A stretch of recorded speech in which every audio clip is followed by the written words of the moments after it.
TCMayerS, Teacher Diane here.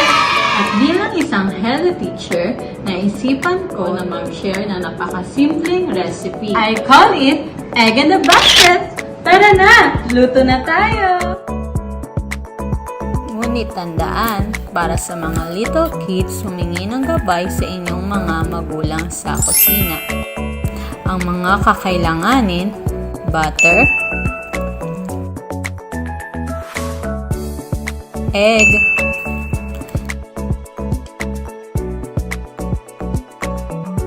slice of bread,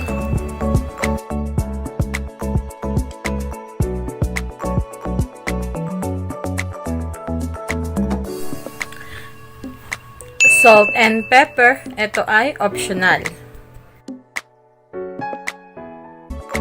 First step,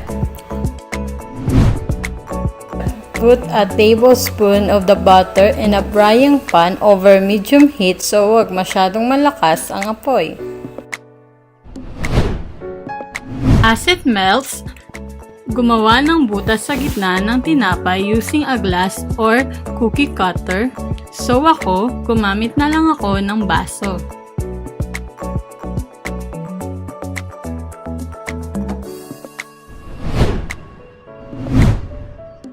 Then, toast one side of the bread.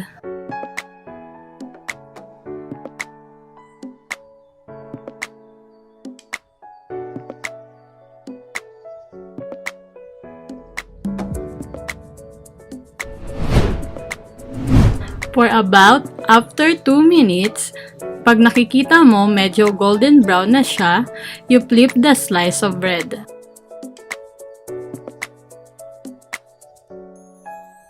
Break the egg at ilagay sa butas o gitna ng tinapay.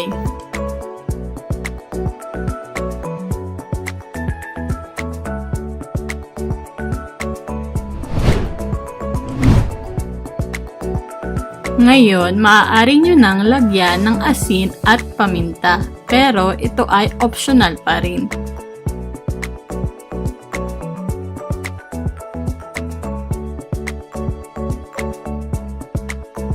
Let it cook for about 5 minutes or when the egg is cooked.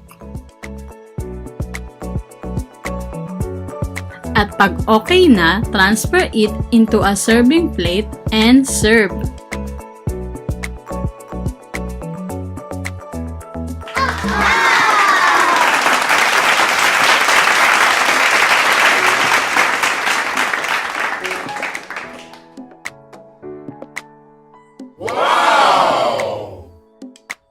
So that's it, our egg in the basket.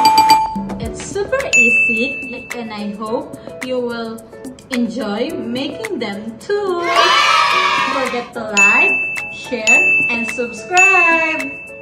So bye TCMayerS, keep safe and eat healthy food and stay at home. God bless.